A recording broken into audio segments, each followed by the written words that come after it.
Amados hermanos, muy buenas noches, un placer acompañarles de nuevo y acompañarnos juntos en lo que es la palabra del Señor, empezando este nuevo tiempo de la iglesia, este tiempo que nos fue esquivo, que nos fue difícil de vivir en pandemia y que ahora ya estamos volviendo a nuestros cultos presenciales. Sin embargo, decirles que continuaremos con nuestros estudios de manera online, de tal manera de poder alcanzar a todos aquellos que están más allá de nosotros, especialmente aquellos hermanos que viven lejos de nuestra ciudad, pero también acompañarles en este tiempo y hacer juntos esta familia espiritual, la familia CIPSA, como le llamamos, o la familia de la Segunda Iglesia Bautista de Santiago. Así es que un gozo grande tenerles con nosotros, un gusto grande que ustedes puedan compartir con nosotros y esperamos que sigamos juntos sirviendo al Señor, cada uno de nosotros en los distintos lugares donde estamos. Así que un placer estar con ustedes en esta noche una vez más. Quiero invitarles a que oremos para iniciar este tiempo de estudio también hoy día. Padre, en el nombre de Jesús, te rogamos que tu Santo Espíritu pueda guiarnos, Señor, para que podamos hacer tu preciosa voluntad cada día, para que podamos ser guiados por tu Espíritu y que cada vez que nos acerquemos a tu palabra, lo hagamos, Señor, con un corazón dispuesto, con un corazón listo a comprender el mensaje que tú quieres para nosotros. Gracias, Señor, por lo que tú has determinado en nuestras vidas. Muchas gracias por tu presencia con nosotros, gracias por cada uno de los hermanos que nos ve y que nos escucha a la distancia. Oramos a ti en el nombre precioso de Jesús. Amén y amén. Hemos terminado nuestro estudio del libro de Mateo. Terminamos con este Cristo resucitado, este Cristo, ¿no es cierto?, que es presentado ahora como aquel que continúa su obra y su tarea a través del Espíritu Santo, pero también el Cristo que se sienta a la diestra del Padre. Pero el Cristo que cumple el propósito que nos indica en el libro de los Hechos y que tiene que ver con el texto 8, cuando dice, me seréis testigos.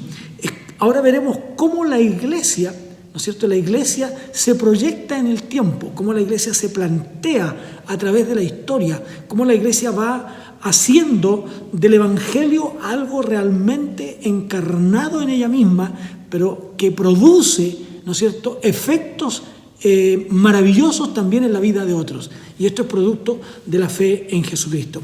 Por lo tanto, quiero invitarles a que durante este tiempo realicemos un estudio de las cartas paulinas, como le llamaremos, ¿no es cierto?, una mirada hacia el siglo XXI, hacia el siglo XXII, una mirada en este tiempo, cómo nosotros estamos viendo el Evangelio hoy día, cómo estamos mirando la vivencia, la experiencia espiritual en este tiempo. Hoy día nuestra sociedad tiene una mirada de las Escrituras muy lejana, yo diría de su texto, muy apartada del texto bíblico e incluso apartada de su contexto, aunque se desenvuelve dentro de él. Por ello, creo que se hace necesario acercar el escrito sagrado a la gente, acercarlo a las personas. ¿Para qué? Para buscar como iglesia, ¿no es cierto?, busquemos juntos el cómo hacemos más cercano a la gente el mensaje de redención. Como dijo, ¿no es cierto?, Juan, el reino de los cielos se ha acercado a nosotros. He aquí el Cordero de Dios que quita el pecado del mundo, presentando a Jesús. Entonces ahora, ¿cómo la iglesia presenta a Cristo ante los demás? ¿Cómo la iglesia presenta a Cristo frente a los demás? Así es que, por lo mismo, entonces, les invito a que juntos durante este tiempo estudiemos las cartas de Pablo con el propósito de demostrar cómo las cartas de Pablo, estas cartas que fueron dadas tantos años en el primer siglo de nuestra era, sin embargo, siguen siendo tan pertinentes en nuestro tiempo. Su mensaje sigue siendo tan vivo, tan eficaz, tan real en este tiempo para nosotros también. Así es que veamos algunos aspectos importantes para nosotros hoy día. El primero de ellos es, ¿qué es lo que nos motiva? ¿Qué es lo que nos motiva? En su inicio de su ministerio, Jesús buscó a personas, aquellos que habrían de acompañarlo en el propósito de establecer su reino entre los hombres. Es decir, buscó a a quiénes serían las personas, quiénes serían los hombres que lo acompañarían en esta tarea y que más aún, ¿no es cierto?, serían los que por medio de ellos continuaría para que otros después tomaran también el bastión y siguieran con la predicación del Evangelio. Por tanto, es realmente importante ahora eso. Ahora, la convivencia de los que se iban congregando, de los que se iban agregando, era para establecerse en una nueva comunidad de fe, una comunidad distinta a lo que había sido el judaísmo. Ese judaísmo que, como lo vimos en Mateo, terminó por crucificar a Jesús. Esos maestros de la ley, esos doctores de la ley, esos intérpretes de la ley, los escribas, los fariseos y todos ellos, en lugar de continuar la raíz del Evangelio, la terminaron. Creyeron ellos, mataron a Jesús. Entonces, ¿cómo nosotros podemos ver esta nueva comunidad de fe? Como diría el apóstol Pablo en Colosenses 1:13, dice: nos ha librado, Él que nos ha librado de la potestad de las tinieblas y nos ha trasladado al reino de su amado Hijo. Es decir, Él nos sacó de las tinieblas y nos ha traído a esta nueva familia espiritual llamada la Iglesia Cristiana de Dios. Vamos a llamarla la Iglesia Cristiana, la Iglesia Cristiana. Esta iglesia que se basa, que se funda sobre la fe en Jesucristo. Entonces, es interesante entonces señalar que una expresión tan propia del primer siglo es la gente, cómo veía la gente el Evangelio. Dice: miren cómo se aman. ¿No? Esto es muy importante, porque esto marcaría un hito importante en la vida de la iglesia. Esto marcaría un hecho realmente sobrenatural en la vida de las personas. Entonces, miren cómo se aman. Ahora, para que las personas puedan amarse, para que las personas puedan demostrarse el amor, es necesario compartir, ¿no? Es necesario estar juntos, como dice Hechos en el capítulo 12, el texto 44. Todos los que habían creído estaban juntos. Estaban juntos, todos los que habían creído estaban juntos y tenían en común todas las cosas, ¿no? Es decir, el hecho de tener cosas en común se entiende, ¿no es cierto?, la referencia a orar juntos. Estas cosas que ellos tenían en conjunto era orar juntos, por ejemplo. Estaba el hecho de comer juntos, compartían, ¿no? Compartían la mesa, compartían el pan, compartían lo que ellos tenían, compartían juntos, pero también partían el pan, dice la Escritura. Partir el pan significa compartir la cena del Señor. Esta nueva comunidad de fe, esta comunidad que no está basada en los actos humanos ni en la ley, que está basada en la gracia de Jesucristo, esta nueva comunidad de fe, entonces comienza a compartir el pan como ellos, ¿no? Y con ellos. Entonces, compartir el pan, por lo mismo, entonces, por este hecho de compartir las oraciones, de comer juntos, de partir el pan juntos, de convivir, este hecho daba para lo que dice después el texto, que no había entre ellos ningún necesitado. ¿Y por qué no habían necesitados? Porque se conocían, porque sabían de las necesidades del uno con el otro, porque se podían ver en el rostro. Y muchas veces cuando usted y yo miramos el rostro de alguien, por eso que es tan importante los cultos presenciales, como también ahora que tenemos estas pantallas, es tan importante que la gente pueda vernos, porque al vernos podemos ver también la necesidad que hay detrás de ello, esta necesidad que ellos tenían. Entonces, esto nos motiva a estudiar estas comunidades de fe, estas nuevas comunidades de fe, estas nuevas iglesias a las que Pablo va fundando y va escribiendo, ¿no? Y va confirmando que era el propósito de ellos. Ahora, si nosotros le damos una mirada, por ejemplo, a Pentecostés, ¿no? Una mirada a este hecho. Después de Pentecostés, el objetivo de los convertidos, de estos que se convirtieron, de estos que acompañaron a Jesús, de estos que estaban con Jesús, de estos 120 que estaban en el momento en que el Espíritu Santo fue derramado sobre ellos, el objetivo de ellos y producto del mensaje tremendo, glorioso, maravilloso que predicó el apóstol Pedro, es vivir en comunidades, es conformar estas comunidades de fe, ¿no? Entonces, es cierto que el peligro de vivir en comunidades es también aislarse un poco de las necesidades del mundo que los rodea. Y esto ocurre en los inicios, ya que una manera de compartir el mensaje de Jesús es producto que después de Pentecostés la gente volvió a sus lugares de origen, ¿no? Ellos volvieron y comenzaron a compartir el evangelio con sus vecinos, con sus familiares y con todos los que de una u otra forma estaban cercanos a ellos.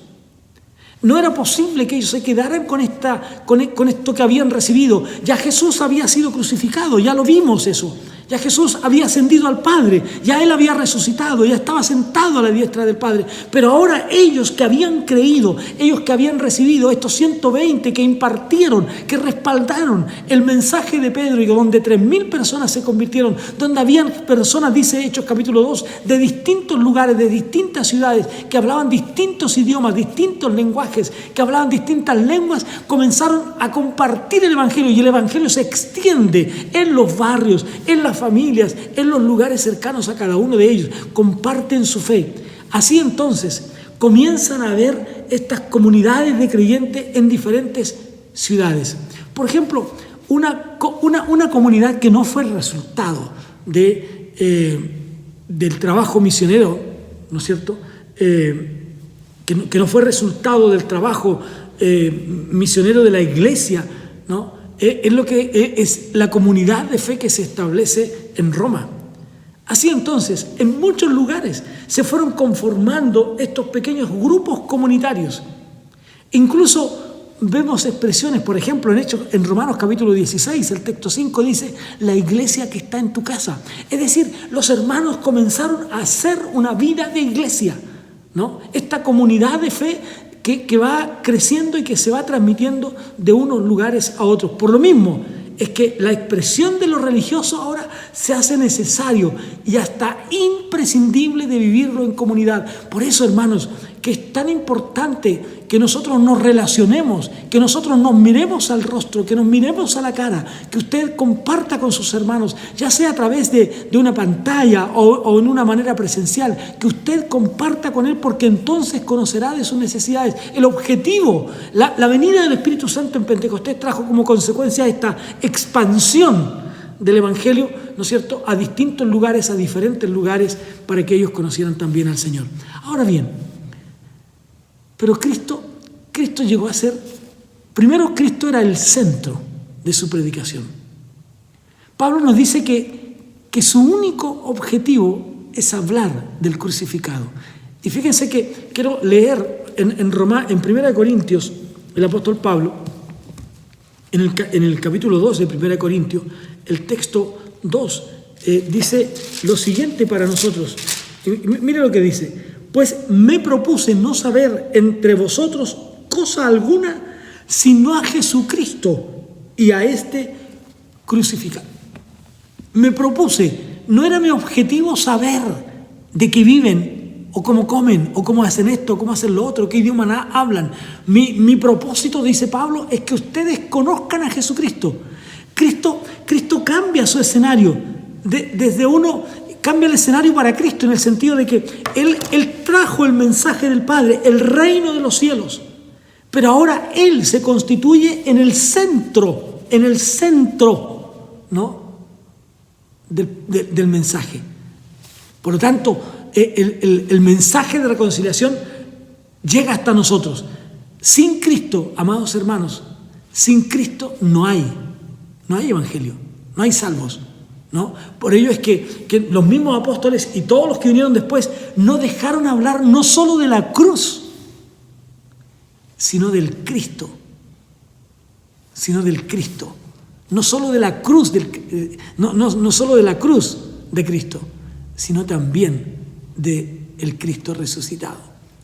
Ese Cristo que nunca debemos sacar de nuestra mente, ¿no? Es por eso que cuando vemos, por ejemplo, a Pablo compartiendo con los filósofos en el Areópago, ustedes recordarán aquella experiencia que encontramos en la palabra del Señor. Pablo comienza a hablarles, yo vengo a hablarles del Dios no conocido, quiero hablarles de un Dios que ustedes no han querido conocer, que ustedes no conocen, un Dios que hizo esto, que hizo aquello, y les relata todo lo concerniente a aquello, pero luego le dice, es el Cristo resucitado. Porque ese era el objetivo de Pablo. Pablo dice que no tiene otro mensaje que no sea hablar de Jesucristo y de este crucificado, ¿no? De este que dio su vida. Para Pablo es el centro del Evangelio es Cristo, como lo debe ser para la iglesia de hoy. El centro del Evangelio tiene y debe ser Cristo. Tiene que ser y debe ser Cristo. Una iglesia que no es cristocéntrica no puede pretender ser una iglesia que siga la huella de Jesús. Cristo es el centro. Otro elemento interesante en esto es esta transmisión del mensaje. Por cierto que lo que por algunos años había sido el evangelio de la experiencia, ¿no? El evangelio de esto de sentir cosas. Recuerden ustedes cómo Jesús comienza, ¿no es cierto?, a llamar a estos que habían conocido el Evangelio, cómo Jesús comienza a llamarlos uno por uno, cómo Jesús recorre las playas y llama a Pedro y a Andrés, cómo Jesús recorre el mercado, vamos a decir, ¿no es cierto?, encuentra a Mateo cobrando los impuestos, etcétera, etcétera, cómo Jesús va encontrando a estas personas a las cuales Él llama. Personas que, como muchos han predicado ya, y yo mismo también en algún momento, tal vez eran personas que alguno de nosotros no hubiera buscado para tener una empresa con ellos, una sociedad con ellos. Sin embargo, Jesús los busca. Pero es un evangelio de la experiencia, de lo que ellos sienten, de lo que ellos viven. Cuando Mateo se encuentra con Jesús, cuando Jesús lo llama y le dice: ven y sígueme, él lo dejó todo, y más aún, ahora le dice: mira, yo tengo amigos que son como yo, que piensan como yo, que creen como yo, que viven como yo, que actúan como yo, y quiero que a ellos también le hable. Lo invita a su casa para que Jesús le hable. El evangelio de la experiencia, de una experiencia que se transmite. Hermanos, si usted y yo no tenemos experiencias personales con Jesús, no tenemos que compartir con los demás. Usted tiene que tener una experiencia de fe, una experiencia de oración, una experiencia con la palabra de Dios. Usted tiene que tener vivencias para que compartir con el otro. Por eso que la Biblia dice: no podemos dejar de decir lo que hemos visto y oído. Es básico, es primordial este evangelio de la experiencia.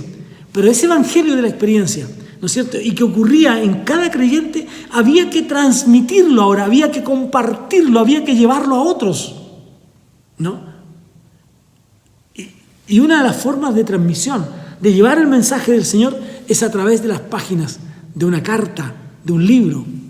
En fin, el objetivo era que llegue a otros y que al compartirlo quede un registro que sea útil a las próximas generaciones. Yo me pregunto con cuánta avidez los hermanos esperaban los escritos de Pablo.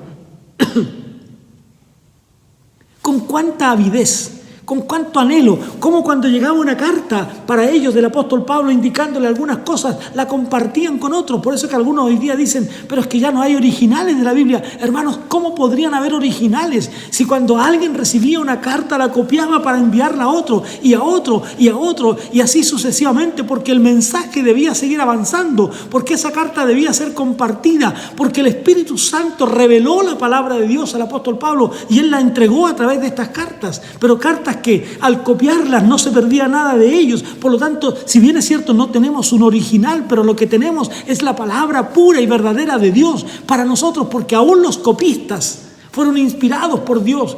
Permítanme decirlo de esa manera: aún los copistas fueron guiados por el Espíritu Santo de Dios para no quitarle a la palabra de Dios, que llegue un mensaje a nosotros, un mensaje salvífico, un mensaje eterno, un mensaje de bendición, un mensaje de gloria y de transformación de nuestra vida. Eso llega hasta la vida de la iglesia. Así es que, cuánto anhelo, con cuánto deseo, con cuántas ganas los hermanos esperaban los escritos de aquellos de quienes habían recibido el evangelio, con ansias, con ganas. Entonces, esos registros son los que nos quedan a nosotros hasta el día de hoy.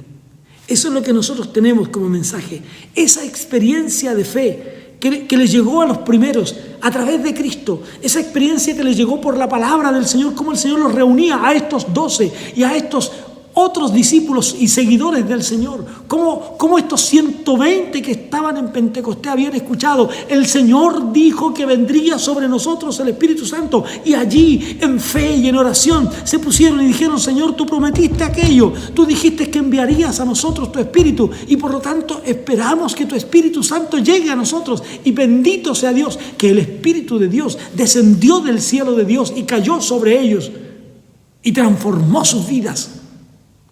Entonces, esas experiencias de fe, hermanos, es necesario la experiencia. Es verdad que el Evangelio no es solo sentimientos, que tenemos que hacerlo madurar, que tenemos que hacerlo crecer con la palabra de Dios. Y eso es lo que ocurre en los primeros cristianos. Ellos lo recibieron de Jesús, pero luego entonces ellos lo transmitieron a otros, y así ha ido siendo transmitido también por generaciones a nosotros. Y nosotros ahora tenemos que transmitirlo a las próximas generaciones. Esa es la misma experiencia de fe que usted y yo vivimos con el Señor. Tenemos experiencia de fe, tenemos momentos de encuentro con el Señor. No podemos dejarlo de otra manera. Entonces, y que por lo tanto transmitamos estas nuevas experiencias a nuestras nuevas generaciones. No lo haremos por carta como lo hizo el apóstol Pablo. No lo haremos por estos documentos que las iglesias comenzaron a transmitirse unos con otros. Tal vez las grabaciones que hacemos cada semana quedarán y otros verán el mensaje del Señor. Vistas le llaman, ¿no es cierto?, los entendidos. Otros lo verán, otros escucharán la palabra de Dios, otros verán estos mismos estudios que para algunos pudieran ser a lo mejor tan sencillos o tan simples, pero que para otros será la palabra de Dios, y ellos la recibirán, y esta palabra quedará y germinará en el corazón de cada uno de ellos. Nosotros también lo hemos vivido, las transmitimos a las nuevas generaciones. El mensaje de salvación, hermanos, no puede detenerse. El mensaje de Dios no puede acabarse, tiene que seguir en el tiempo. Entonces, porque así se cumple lo dicho por Gamaliel, cuando él dice: si esta obra, Gamaliel lo expresa así: si esta obra es de los hombres, se desvanecerá. Si esta obra es de los hombres, se acabará. Eso es lo que dijo Gamaliel. Pero si es de Dios, no la podréis destruir. Si es de Dios. Gamaliel dice: dejemos un margen de duda. Es más, en los textos anteriores él dice: miren, se han levantado otros. Un tal Teudas, por ejemplo, dice: pero muerto este, se acabó el movimiento. Se han levantado muchos. ¿Para qué pelear con movimientos? Eso es lo que está diciendo Gamaliel. Pero cuidado, que haya un margen a la duda, porque si esto es de Dios, cuidado, no nos encontremos, no seáis tal vez, dice, hallados luchando contra Dios. No seáis hallados luchando contra Dios. Esto es lo que le pasa al apóstol Pablo cuando él va camino a Damasco. La Escritura nos dice que cuando él va allí para dar muerte a los cristianos que habían en Damasco, cuando él había pedido cartas para meter preso, para matar a los que fuera necesario, porque habían irrumpido una nueva fe que quería desmoronar la creencia en el único y soberano Dios en el que él creía. Él quería simplemente acabar con ellos, pero se encontró con Jesús camino a Damasco. Yo soy Jesús, a quien tú persigues. No estás persiguiendo a estos creyentes, no estás persiguiendo a este pequeño grupo de hermanos, me estás persiguiendo a mí. Por lo tanto, si a mí me persigues, quiero decirte, Pablo, que hoy te llamo para que seas un perseguido. Y Pablo se convierte de un perseguidor a un perseguido de la fe cristiana. Un baluarte de fe, un hombre que continúa el mensaje. Por lo tanto, nosotros tenemos que seguir con este mensaje, la importancia de la transmisión de este mensaje. Por eso es que es importante estudiar las cartas de Pablo, ¿no? Porque allí está el mensaje de salvación, porque allí está el mensaje que nosotros debemos transmitir también en nuestro tiempo. No sea cosa que nos hallemos luchando contra Dios. Tengamos cuidado. Eso es lo que dice Gamaliel. Ahora bien, la universalidad del Evangelio. El mensaje que ellos predicaron y que transmitieron a la siguiente generación no hacía ningún distingo, no hacía ningún cambio, no hacía distingo de ningún tipo. Era un evangelio para todos. Juan 3:16, un mensaje, un texto que usted ha anunciado muchas veces, un texto que usted conoce, Juan 3:16, porque de tal manera amó Dios al mundo, que ha dado a su Hijo unigénito para que todo aquel que en él crea no se pierda. Un mensaje universal que traspasa las barreras del lenguaje, un mensaje que traspasa las barreras del color de la piel, un mensaje que traspasa las barreras de la cultura. Es un mensaje universal que alcanza para todos y a todos, que es universal, la universalidad del Evangelio. No hacía distingo, era para todos, era para judíos, era para griegos, era para esclavos, era para libres, era para ricos, para pobres, para sabios, para ignorantes. Todos podían acceder por fe a la misma salvación. ¡Qué bendición, hermanos! Esta universalidad del Evangelio. Eso está contenido en las cartas del apóstol Pablo. Por eso que Pablo es importante estudiar sus escritos, porque allí encontramos los creyentes del primer siglo. ¿Qué hicieron? Se quedaron allí en Jerusalén. Allí estaban como iglesia, en esta comunidad de fe. Allí estaban alabando al Señor, allí estaban orando, allí estaban bendiciendo, allí estaban estudiando la palabra de Dios, allí estaban juntos. Pero el Señor les había llamado para otra cosa. Me seréis testigos en Jerusalén, en toda Judea, en Samaria y hasta lo último de la tierra. El Evangelio no podía detenerse ahí, tenía que continuar. El Evangelio no podía parar ahí, debía seguir, debía ir más allá. La universalidad del Evangelio. Pero no solo está la universalidad del Evangelio que encontramos en las cartas de Pablo. En las cartas de Pablo encontramos también la unicidad del Evangelio, es decir, no hay otro. Fíjense lo que dice Pablo a los romanos. En su carta a los romanos, en el capítulo 1, el versículo 16, dice: porque no me avergüenzo del Evangelio, porque es poder de Dios para salvación a todo aquel que cree, al judío primeramente y también al griego. Porque en el Evangelio la justicia de Dios se revela por fe y para fe, como está escrito: mas el justo vivirá. El Evangelio como lo único, esta buena noticia, estas buenas noticias que deben ser transmitidas, ¿no? Él diría también, porque hay un solo Dios. Mire lo que la palabra de Dios nos enseña, ¿no? No hay más dioses, no hay una pluralidad de dioses. Dios es uno solo. Y Pablo lo plantea en sus escritos, ¿no? Mire lo que dice el texto del apóstol Pablo, que quiero leer para ustedes, ¿no? Dice simplemente: porque hay un solo Dios y un solo mediador entre Dios y los hombres. La unicidad del Evangelio. Habiendo un solo Dios, hay una sola buena noticia. No hay más. Y esta unicidad del Evangelio es también para nosotros. Así es que es esta buena noticia, que era única, que no podía confundirse ni fundirse en otro mensaje. El mensaje es uno solo. Hay salvación en Cristo. Así como Dios es uno, también lo es su palabra, su buena noticia. Como dije anteriormente, debía ser un mensaje experiencial. Es decir, necesariamente tiene que ser parte de la vida del individuo. Tiene que encarnarse. tiene que meterse dentro de usted. El Evangelio tiene que estar tan metido dentro de nuestra vida que no podamos quitarlo con nada. Tiene que ser parte de nosotros. Todo nuestro ser debe estar completo de Cristo.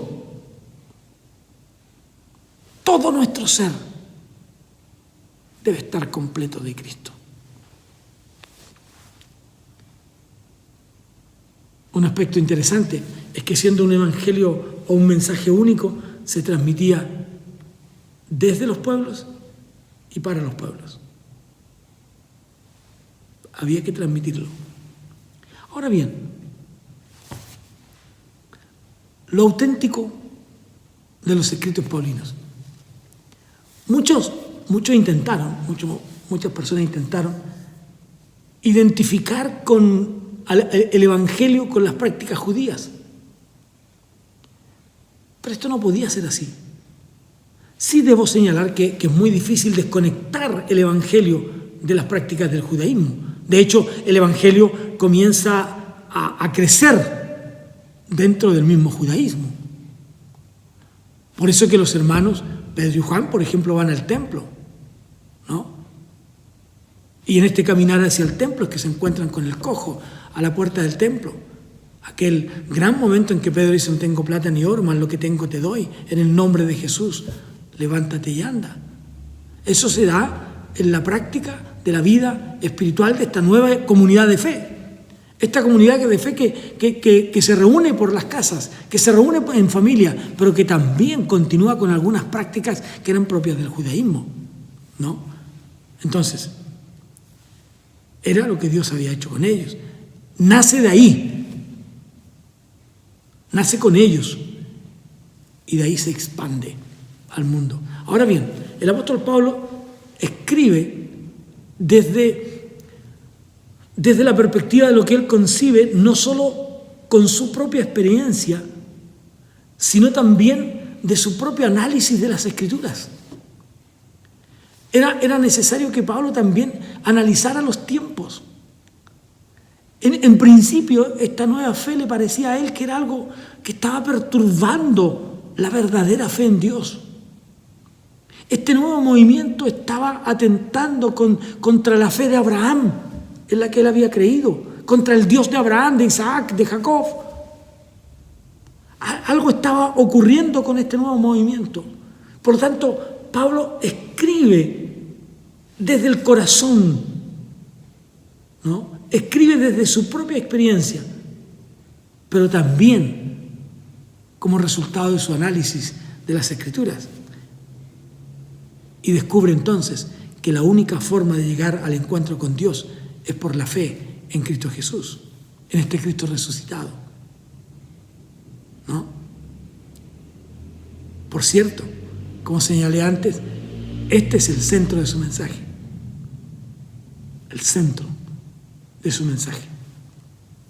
Así es que esto hace que Pablo sea un ser especial, original, diría yo, ¿no? Original, en cuanto a su concepción, en cuanto a su práctica de las buenas nuevas. Cuando Pablo se encuentra con Jesús, nada en su vida sigue siendo igual. Nada. Lo que para mí era importante, dice Pablo, ahora lo tengo por basura, con tal de ganar a Cristo. Su visión del mundo cambia. Su visión de la vida cambia. Todo se transforma con Pablo. Por lo tanto, hermanos, en nuestro tiempo también eso tiene que ocurrir en su vida. Su visión de la sociedad debe cambiar. Su visión de la política. Su visión del gobierno. Su visión de la vida misma debe cambiar. La sociedad debe ser nuestro objetivo para alcanzar a las personas con el Evangelio. Debemos alcanzar lo político a través de nuestros jóvenes, de nuestros hermanos, que son llamados por Dios a ese campo. Debemos que impulsarlos a que ellos vayan y conquisten también por la fe ese mundo, pero que no sean conquistados por el mundo. Debemos alcanzar. Hay un mundo por alcanzar en nuestro tiempo. Hay mucho que lograr todavía. Hay mucho que alcanzar. Así que Pablo nos sirve mucho. Eso es lo que logra Pablo. Esa es la imagen que la cristiandad tiene de él. Esa es la imagen que la gente tiene, el Pablo que va donde la gente necesita escuchar. Ahora, ¿qué pasa con Pablo y estas comunidades cristianas que él fundó? Estas comunidades que están instaladas en ciudades, en su mayoría, diría yo tal vez, muy cosmopolitas, los hace comprender con mayor facilidad la universalidad del Evangelio. Porque ellos ya estaban acostumbrados a vivir con gente de distintos idiomas, de distintas lenguas, de distintas razas, de distintos colores de piel incluso. El hecho de ser muy cosmopolitas, ¿no? Otra de las características de estas comunidades cristianas es que, no estando necesariamente en ciudades judías, porque estaban en sectores de griegos, Macedonia y otros lugares, ¿no? Estas comunidades eran diferentes, porque las comunidades judías comúnmente tenían, en las ciudades judías comúnmente tenían sinagogas. Y eso permitía a los creyentes entonces percibir el Evangelio como un hecho comunitario.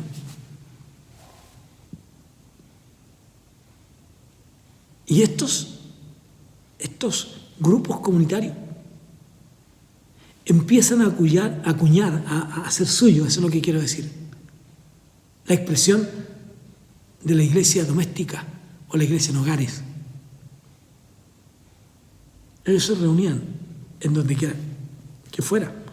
Y Pablo iba donde quiera que estuvieran. Pablo muchas veces estuvo junto al río con las mujeres, en diferentes lugares. Así es que las comunidades fundadas por Pablo tienen también como esa característica que congrega a personas de distintos grupos religiosos que llegan a la fe y que se encuentran con Jesús. Ahora bien, ya para ir concluyendo,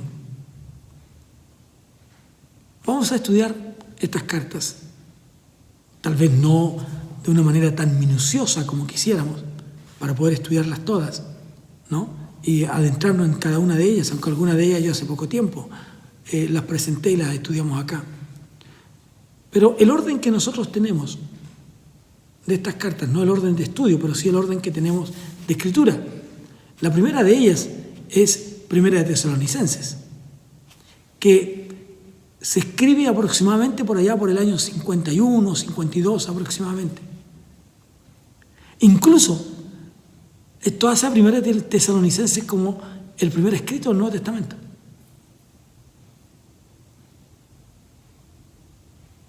¿Se fija? La segunda carta en escribirse es obviamente la segunda de Tesalonicenses, que se escribe aproximadamente en el mismo tiempo, pero es escrita desde Corinto. Recuerde que Pablo estuvo algún tiempo en Corinto, como lo estuvo también en la iglesia de Antioquía. Él estuvo en algunas congregaciones por un tiempo un poco más prolongado, ¿no? Filipenses, esta carta especial, que fue escrita por allá a fines del año 56, 57, dicen algunos, principios del 57, muy probablemente desde Éfeso. Y las cartas a los Corintios, ¿no? El escrito a los hermanos de Corinto, también escrita desde Éfeso. Gálatas. Qué interesante estas cartas. tan personales en ese minuto, pero tan atingentes también en nuestro tiempo, tan propias para nosotros. Romanos, esta carta que Pablo escribe sin haber estado nunca en Roma, hasta ese momento.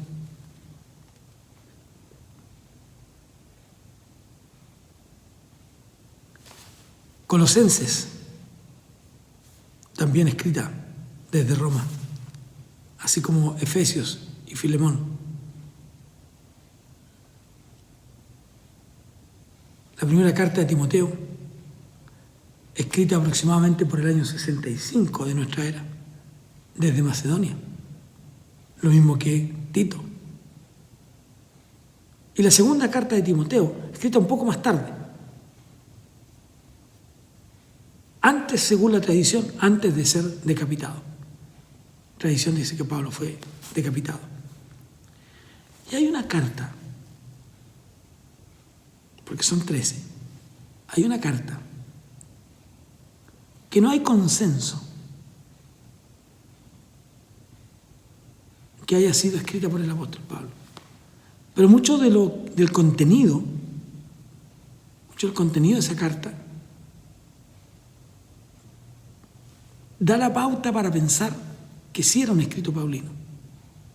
Pero no vamos a discutirlo hoy día eso.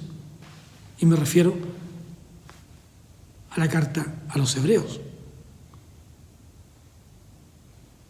escrita también desde Roma, por allá por el año 67 aproximadamente. Así que, amados hermanos, si ustedes se dan cuenta, tenemos frente a nosotros un gran desafío, estudiar estas cartas que, por cierto, alimentarán nuestra vida espiritual. Serán sustento para nuestra vida. Así es que preparémonos para que cada miércoles vamos a comenzar a estudiar estas cartas que traerán bendición a nuestra vida. Yo espero, yo anhelo que lo que hemos dicho sea de bendición, como lo será también el estudio de estas cartas. Quiero invitarles a que oremos. Padre, tu palabra es verdad. Tu palabra es viva y eficaz. Y permite, Señor, que al introducirnos en este mundo de los escritos del apóstol Pablo, podamos adquirir para nosotros no solo conocimiento, sino que esto motive nuestra vida a una experiencia nueva contigo, que nos desafíe, que nos corrija, que nos oriente y que nos haga sentir y vivir la fe de una manera maravillosa. Ayúdanos, Señor, para que seamos alimentados y sustentados con tu palabra. Gracias, en el nombre de Jesús. Amén. Que Dios les bendiga, mis amados hermanos. Nos encontramos la próxima semana, el próximo miércoles, con un nuevo estudio de las cartas del apóstol Pablo. Que Dios les bendiga.